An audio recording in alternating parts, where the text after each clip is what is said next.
Yeah, welcome everybody. Cannabis News. I'm your host, Joe Klare. It is December 25th, 2019. It is Christmas. If you're celebrating Christmas, Merry Christmas. Happy holidays to you. For whatever else you celebrate during the holiday season, or if you don't celebrate anything, still, happy holidays. Take it and like it. The show is always presented by the Marijuana Times. MarijuanaTimes.org is where you can find us. Today we're talking about the biggest marijuana stories of 2019. Also, some news on medical marijuana out of Alabama. It's not something we talk about much because there's not much going on. Also, marijuana at the border between Michigan and Ohio is, legalization in Michigan, let's say, is creating some traffic from, back and forth. You know what I mean. Wink, wink, nudge, nudge. All of that is coming up. But first, of course, Cannabis News is brought to you by NatureSide, nature-side.com, and their organic, all-natural pesticides grow safe and poison-free with NatureSide. Don't use harmful chemicals or banned pesticides. Instead, you guessed it, use NatureSide. That's right. I'm not subtle about telling you that you should probably use NatureSide instead of some yucky, awful chemicals that people are going to be ingesting. It's awful. Did I mention it's awful and yucky? I think I did. You get the point. NatureSide, nature-side.com. Be regulatory compliant. Don't use banned pesticides. All that stuff. NatureSide. Use that instead. This story is by yours truly at MarijuanaTimes.org. The biggest marijuana stories of 2019. I talked to Morgan Fox, who's the Media Relations Director for the National Cannabis Industry Association. Also, Mason Tvert, formerly of the Marijuana Policy Project. He's also currently the Vice President Communications at VS Strategies. They both overlapped, obviously, on a few of the stories. I mean, some of the stories were bigger than others. In marijuana, of course, the Safe Banking Act passing the House of Representatives was a huge story. They both agreed. Also, the House Judiciary Committee approving the MORE Act. Morgan said that was the first time that this powerful committee voted on a bill to deschedule cannabis, and it included a number of provisions to help repair the damage done by prohibition policies over the last century. This represents a huge step forward in how lawmakers are discussing this issue and shows an increasing recognition of the racially and economically disparate enforcement of marijuana laws. They also cited legalization in Illinois through the legislature. That was a huge story this year. There's also a few hearings in the House, which Mason mentioned. The U.S. House Judiciary Committee Subcommittee on Crime, Terrorism, and Homeland Security had a hearing called Marijuana Laws in America, Racial Justice, and the Need for Reform. He said it was the first congressional hearing in history to examine cannabis in the context of ending prohibition. Some other lesser stories happened. The vaping crisis obviously took up a lot of space and generated a lot of news. The hemp legalization and the hemp regulations that recently came out and moving that forward, that's huge for this year as well. It's a big year. I mean, there was, on a federal level, there was some movement, but what most people classified as a lot, no, it's a start. And yes, we wish things would go faster, and we're attempting to do that. I'm attempting my own little way to do that with spreading the information about cannabis and talking about these stories. We do what we can. I don't expect much to happen in 2020 on a federal level. Obviously, there's some other things going on in Washington, D.C. for the next year. In case you haven't heard, President Trump is impeached. They're working on that. And then Trump is going to be running against whoever the Democrats nominate. So there's going to be that. Trust me, it's going to take up a lot of it's going to suck a lot of oxygen out of the room, if you will. And we'll have to see what happens in 2021, who's president, who runs the Senate, things of that nature. Democrats still control the House. See what happens, and then further evaluate from there. But it looks more and more like 2021 is the year for more federal law reform. I guess more, I'm not saying that 2020 is shut out. I'm just saying that if they get to it, that's great. If it were up to me, of course they would, but it's not. I've attempted to get that power to direct Congress on what to do, but as of yet, it has not been bestowed upon me. I don't know why. This next story is from AL.com. What were the findings of the Alabama Medical Cannabis Study Commission? That's right, you may not have known it. They're even studying the issue. That's what a lot of states do. They don't want to actually address the issue. They study the issue. So what did they say? Well, group set up by the AND group. AND group set up by the... Come on, man. Mike Kaysen, whoever edited it, come on. It's the first word of the story. Even if you only edited the first sentence, never mind.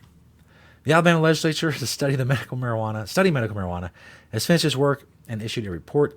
The 18-member Alabama Medical Cannabis Study Commission voted to recommend legislation that would set up a program to regulate the production, sales, and use of medical marijuana products in Alabama. The commission met 4 times and held 3 public hearings, where it heard presentations both for and against medical marijuana from professionals as well as from members of the general public. Based on the presentations and discussions, the study commission found that, although some medical study results are inconclusive and some results are mixed, there is strong scientific evidence that both hemp and marijuana contain compounds that provide significant relief for symptoms of certain specified medical conditions. Furthermore, there is strong public interest for a medical cannabis program in Alabama. There was some dissent. 12 of the 18 members voted in favor of recommending medical marijuana. 3 voted against and 3 abstained. I mean, at this point, how, and obviously I'm biased in this, but how you make a case that people shouldn't be allowed the choice of marijuana in conjunction with advice from their doctor is beyond me. You're basically saying that, well, we don't trust doctors enough to allow this type of thing to happen between doctors and patients. And that's ludicrous. Either you trust doctors or you don't. And if you don't, well, what are we talking about here? That's even more reason. If you don't trust doctors, you better get you some medical marijuana or something. You have less options. Let's put it that way. This last story from Freep.com, which is, of course, the Detroit Free Press. Ohioans, Ohioans, yeah, that's right, are crossing the border for Michigan marijuana. But police, God, Let me try that again. I butchered that like 6 times. After I just got done making fun of the editor of said it again, AL.com. That's what I get. Ohioans are crossing border from Michigan marijuana, but police keeping an eye on state line. It's not to nitpick and not to cover my own tracks, but that's not the greatest title either. It doesn't actually flow. Yes, to cover my tracks a bit, but still. Hey, my screw up was my screw up. Other people got to own theirs as well. See? That's what I get. From the back door of Michigan Supply and Provisions in Morency, manager Coleman Labar said he could probably throw a football and hit the Ohio state line. Oh, I like to see that. So it should go. It's no surprise that a large percentage of the customers at the marijuana retail shop, why am I skipping the? It was some kind of weird episode. This less than a quarter mile north of the Ohio border, cross state lines to buy marijuana products, were the number one destination for out-of-state customers, Labar said. Indeed, Brian Theniel, regional director for the company, which also hopes to open shops has an E in it. SHOPES. Shops. I'm moving on. This is derailing here. In Ann Arbor, Emmett Township, Detroit, and Grand Rapids said at least 50% of the shop's clientele comes from Ohio. We see really good traffic from Ohio, a really good influx, he said. Our phones have been ringing off the hook. Of course, they checked the parking lot recently, this Detroit Free Press did, and the parking lot featured licenses from Ohio, Indiana, and Illinois. If you go down a little bit farther, talking to police about what's going on, Sergeant Craig Sitovin, spokesman for the Ohio Highway Patrol, said less than 100 grams is a minor misdemeanor, and we could probably say anybody found in possession of marijuana is a problem. There are other states that have legalized recreational use marijuana, but we have always been active on criminal interdiction. I'll go down here farther. Someone else, Heron. Who's that? God, see, I got it. Here we go. Thomas Heron, an attorney with France Ward Law Firm in Cleveland, said law enforcement folks in Northwest Ohio are really paying attention to Michigan. Make no mistake, our state highway patrol are going to be looking for Ohio plates coming back across the border.